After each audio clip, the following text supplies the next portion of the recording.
gente, tudo bem? Bom dia, boa tarde, boa noite. E hoje a gente vai falar sobre uma obra muito importante que retratava o Recife, assim, um Recife de terrores na época do início do século XX, final do século XIX.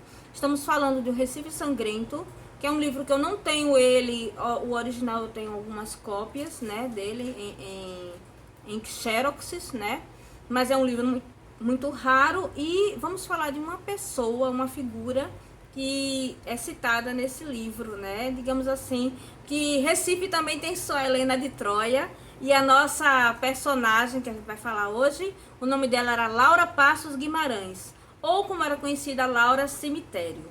Bom, com esse nome a gente já coloca essa história nas assombrações de Recife de Pernambuco, porque ela era uma criatura tão incrivelmente fantástica que entrou nesse quesito de ser chamada de Laura Cemitério, tá, gente?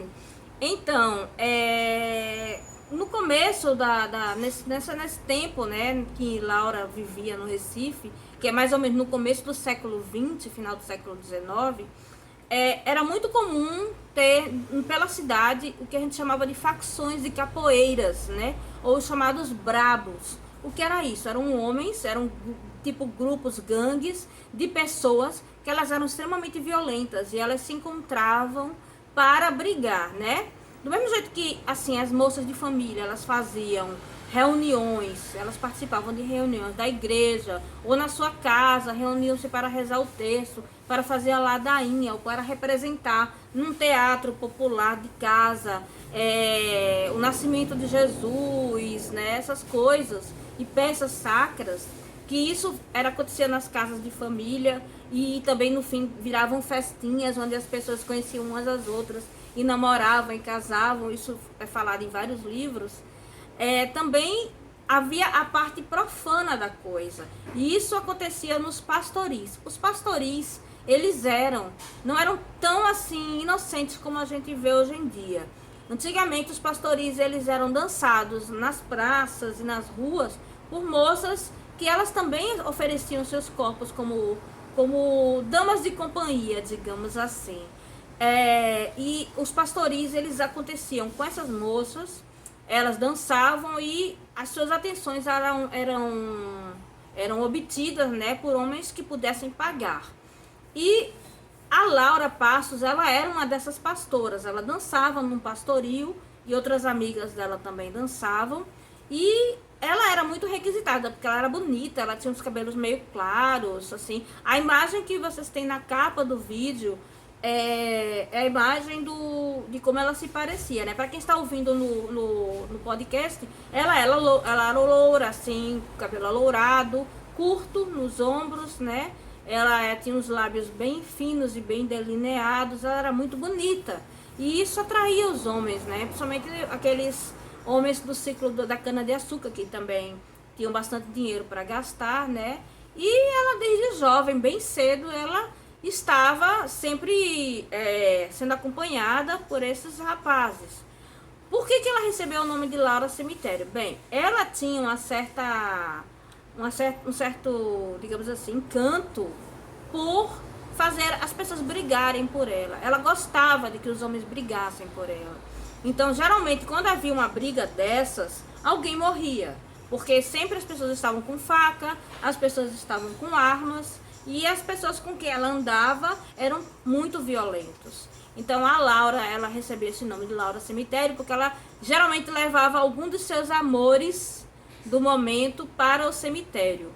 Fora isso, nos jornais de época, ela também vivia em delegacia pegando briga. Ela era uma mulher muito violenta também, assim como todas as pessoas da época que eram ligadas com essas facções, com esses brabos. As mulheres também que faziam parte dessas facções e que andavam com esses brabos também eram violentas. E ela vivia batendo nas pessoas e batendo em outras mulheres.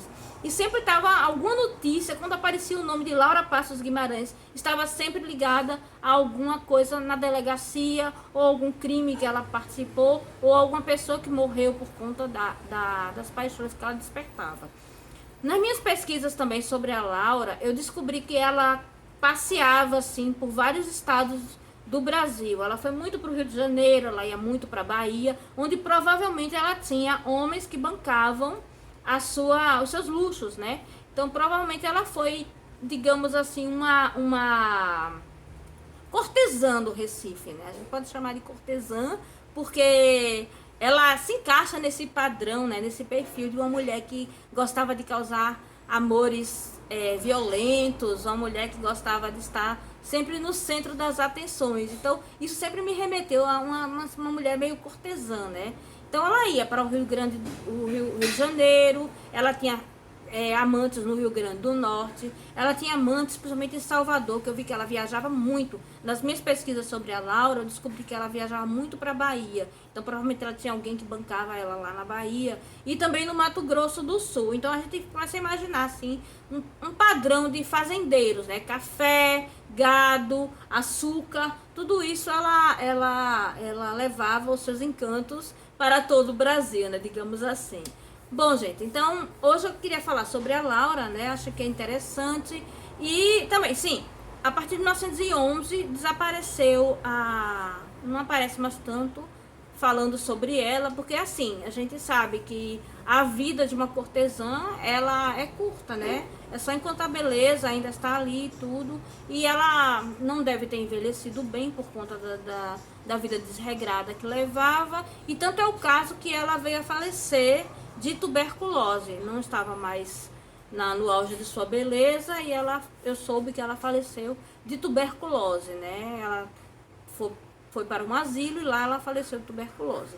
Então, essa foi a história da Laura Cemitério, que eu trouxe para vocês como uma curiosidade do Recife de Pernambuco, né? Então, se vocês gostaram, curtam, deixem seu like, indiquem para os seus amigos esse vídeo, esse podcast, e podem, assim, entrar em contato comigo pelas redes sociais. Eu adoro conversar com as pessoas. Podem falar comigo pelo Facebook, pelo Instagram, que eu vou estar sempre, assim, na medida do possível.